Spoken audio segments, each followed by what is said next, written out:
Good morning to you all dear students. Welcome to another session of Financial Accounting 1.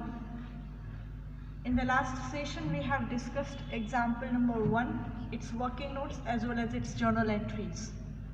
Today in this session we are going to pass the same journal entries in the ledgers, right? We are going to post the same journal entries in the necessary ledgers, that is new firm account, partners capital account and P&L adjustment account, profit and loss adjustment account. So just have a look at the working notes and the journal entries once again. Reserve fund to partners capital, goodwill to partners capital, land and building to profit and loss adjustment account. Then fourth entry, P&L adjustment account to bad debt reserve, partners capital to furniture, stock to P&L adjustment. Seventh, new firm to all the assets at new value. Then liabilities to new firm and P&L adjustment to partners capital. This is the entry for closing P&L adjustment account, and this is the last entry is for closing partners capital account. Now we are going to post all such journal entries in our three ledgers, that is profit and loss adjustment account, partners capital account and new firm account. Okay, ત્રણ લેજર્સ બનાવવાના હોય છે આ ચેપ્ટરમાં. તો જે entries તમે pass કરી છે આમ નોંધ છે એની જ ખતવણી તમારે આ ત્રણ ખાતામાં કરવાની છે. હેડિંગ આ રીતે આપણે આપી દેવાનું દરેક એક્ઝામ્પલમાં, ledgers in the books of messrs A and B, right? જે કંપનીનું નામ હોય એ ફર્મનું નામ લખવાનું અને તમારી અન્ડરસ્ટેન્ડિંગ માટે મેં આ બ્રેકેટમાં લખેલું છે ઓલ્ડ ફર્મ એટલે કે જૂની company, right? So profit and loss adjustment, partners capital and new firm. ત્રણેય લેજર્સ ડ્રો થઈ જાય પછી સૌથી પહેલાં તમારે અહીંયા લખી નાખવું પડશે કેપિટલ કે જે તમને બેલેન્સ શીટમાં આપેલી છે. This capital is called opening capital, right?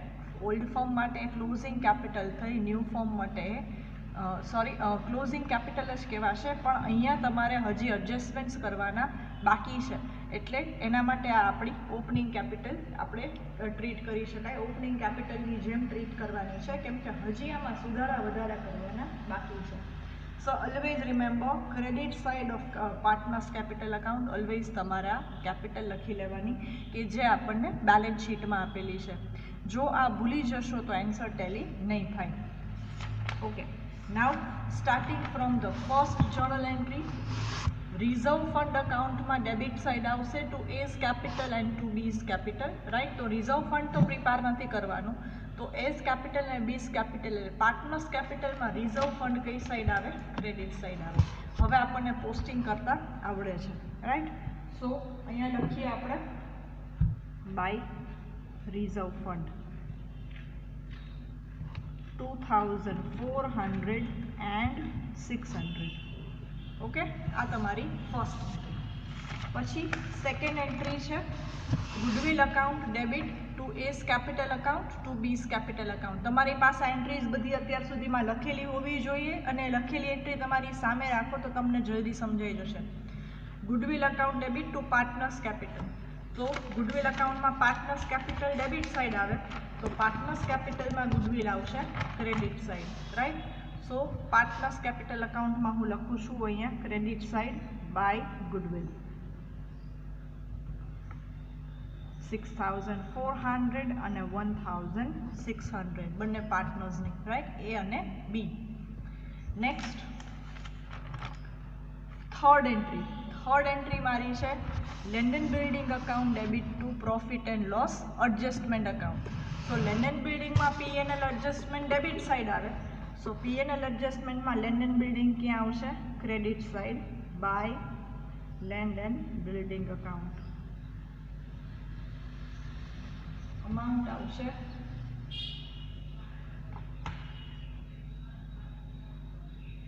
3000,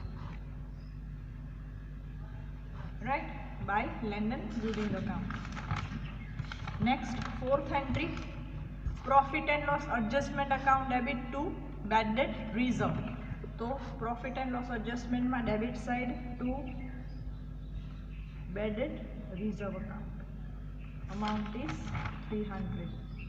See, simple logic apply કરો. પ્રોફિટ એન્ડ લોસ એડજસ્ટમેન્ટમાં ડેબિટ સાઇડ શું આવે? એક્સપેન્સીસ અને લોસીસ, અને ક્રેડિટ સાઇડ આવે ઇન્કમ્સ અને ગેઇન્સ, રાઈટ. સો અહીંયા પ્રોફિટ્સ.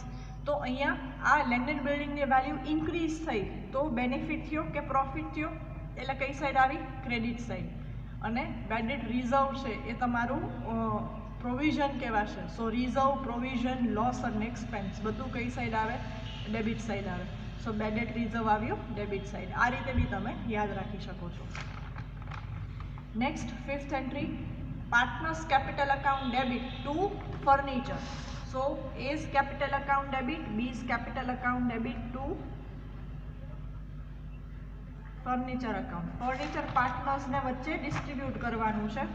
So 1200 and 800, right? आ तमारी next entry, entry number 5 एनु posting. Partners capital account में debit side and credit side to furniture account. Next, stock account debit to profit and loss adjustment. तो stock account में profit and loss adjustment debit side आवे. So profit and loss adjustment में stock क्या आवे? Credit side. By stock account. Amount is 2300. Right? Next, entry number 7. New firm account debit to all the assets at new value. ઓકે, એટલે હવે જો આ new firm અકાઉન્ટમાં આવવાનું. So to goodwill account,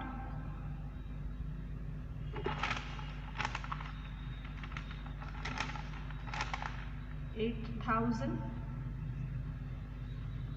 two land and building account, શોર્ટમાં લખેલું છે મેં, તમે પૂરું લખજો. ટુ સ્ટોક અકાઉન્ટ,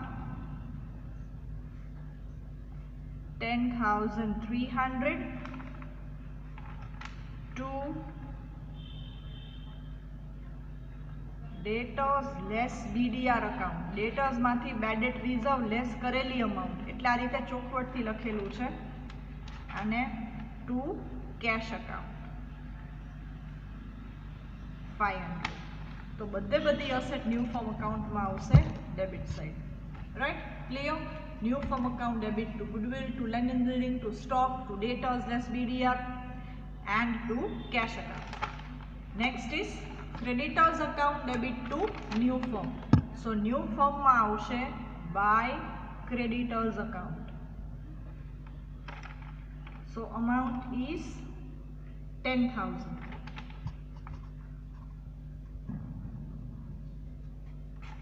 હવે તમારી આ લાસ્ટ એન્ટ્રી છે એ P&L અકાઉન્ટ ક્લોઝ કરવાની એન્ટ્રી છે, 9th એન્ટ્રી, અને 10th એન્ટ્રી છે પાર્ટનર્સ કેપિટલ અકાઉન્ટ ક્લોઝ કરવાની છે. હવે આ બંનેનું પોસ્ટિંગ ન કરીએ તો કેવી રીતે અમાઉન્ટ મળે એ પણ શીખી લઈએ. જો અત્યાર સુધી શું કર્યું, આપણે બધા એડજસ્ટમેન્ટ્સ ડીલ કર્યા. સૌથી પહેલાં તો પાર્ટનર્સ અકાઉન્ટમાં એની બેલેન્સ લખી, પછી રિઝર્વ ફંડ છે એ ડિસ્ટ્રીબ્યુટ કર્યું. Then we have taken adjustments one by one and we have posted the effect of the same as well. After completion of the adjustment, we have transferred the assets and liabilities to the new firm account. Okay, so after all such things, now we need to close our profit and loss adjustment account first. જે સિરીઝમાં આપણે લેજર્સ બનાવેલા છે એ જ સિરીઝમાં closing થશે. જો મેં આ નંબર્સ આપેલા છે 1, 2 અને 3, તો પહેલાં ક્લોઝ શું થશે? Profit and loss adjustment. પછી ક્લોઝ થશે partners capital. P&L adjustment close થઈને બેલેન્સ આવશે પાર્ટનર્સ કેપિટલમાં. પાર્ટનર્સ કેપિટલ અકાઉન્ટ ક્લોઝ થઈને બેલેન્સ જશે ન્યૂ ફોર્મમાં, અને ફાઇનલી તમારું new firm account both side tally થઈ જવું જોઈએ. ઓરાઇટ, તો આ રીતે આપણે આગળ વધવાનું છે. સો નાવ total of debit and total of credit. So total of credit is more. See, 5,300. 5,300. તો જો આવ્યો ડિફરન્સ 5,000 નો, રાઈટ? તો આને શું કહેવાશે? Two profit. ક્વેશ્ચન માર્ક લખવું હોય તો લખી શકાય transfer two partners capital account.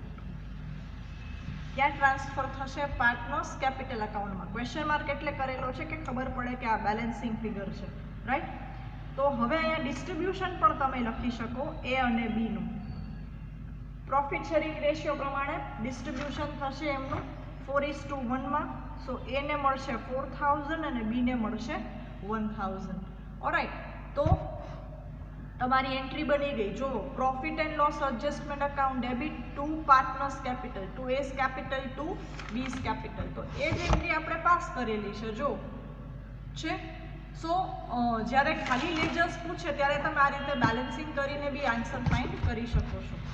તો હવે આની સેકન્ડ ઇફેક્ટ, પ્રોફિટની સેકન્ડ ઇફેક્ટ આપણે લઈ લઈએ. અહીંયા પ્રોફિટ એન્ડ લોસ એડજસ્ટમેન્ટમાં આવ્યું, સોરી અહીંયા આપણે લખવું પડશે to partners capital account, to partners capital account અને પ્રોફિટ એમ લખવું પડશે. ઓલરાઈટ,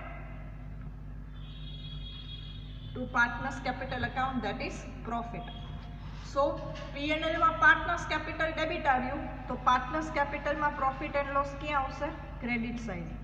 તો અહીંયા લખું છું by P&L adjustment account, dash કરીને એનું રીઝન લખી શકો છો તમે કે અમાઉન્ટ શેની છે તો કે પ્રોફિટની, 4000 અને 1000. રાઈટ, હવે પાર્ટનર્સ કેપિટલ અકાઉન્ટ ક્લોઝ કરવાનું. તો જો ક્રેડિટ સાઇડનો ટોટલ છે વધારે છે as compared to debit side. તો પહેલાં એ લઈએ 21000 પ્લસ 2400 પ્લસ 6400 પ્લસ 4000 એટલે 33800 માઇનસ ડેબિટ 1200 એટલે 32600. એવી જ રીતે અહીંયા લઈએ, બીની વાત કરીએ 14000 plus 600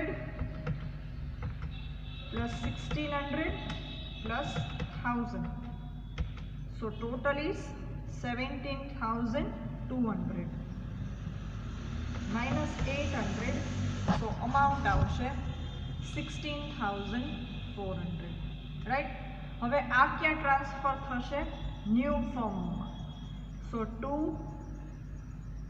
new firm account question mark dash કરીને લખી શકો ક્લોઝિંગ કેપિટલ. તો આ જશે ક્યાં? ન્યૂ ફોર્મ અકાઉન્ટમાં. તો જો આપણી લાસ્ટ એન્ટ્રી બની ગઈ partners capital account debit to new firm છે, A's capital B's capital to new firm 32600 અને 16400 વિથ ધ સેમ અમાઉન્ટ. હવે પાર્ટનર્સ કેપિટલમાં આવ્યું ટુ ન્યૂ ફોર્મ. હવે આ બેલેન્સ જશે પાર્ટનર્સ કેપિટલ વાળી ન્યૂ ફોર્મમાં credit side. So by A's capital account 32600 and by B's capital account 16400. આ રીતે તમારે લખી લેવાની એન્ટ્રી. હવે છેલ્લે ન્યૂ ફોર્મ અકાઉન્ટને ટેલી કરવાનું છે. P&L એડજસ્ટમેન્ટની બેલેન્સ જશે પાર્ટનર્સ કેપિટલમાં, પાર્ટનર્સ કેપિટલની બેલેન્સ જશે ન્યૂ ફોર્મમાં. ન્યૂ ફોર્મ પછી એક બી લેજર નથી એટલે ન્યૂ ફોર્મ અકાઉન્ટ છે બોથ સાઇડ ટેલી થઈ જવું જોઈએ. તો ક્રેડિટ સાઇડ લઈએ પહેલાં 10000 પ્લસ 32600 પ્લસ 16400 એટલે થયું 59000. રાઈટ, એવી જ રીતે debit side 8000 plus 33000 plus 10300 plus 7200 plus 500 એટલે 59000. Both the side got tally. Right, તો આ બંને ઇક્વલ આવી જાય ઇટ મીન્સ તમારો એક્ઝામ્પલ તમે જે કેલ્ક્યુલેટ કરેલો છે એ કરેક્ટ છે. Right, so this is how we can prepare the ledgers of our example number 1. I am changing the focus of the camera so that it would be convenient for you to have a screenshot if you wish. Right?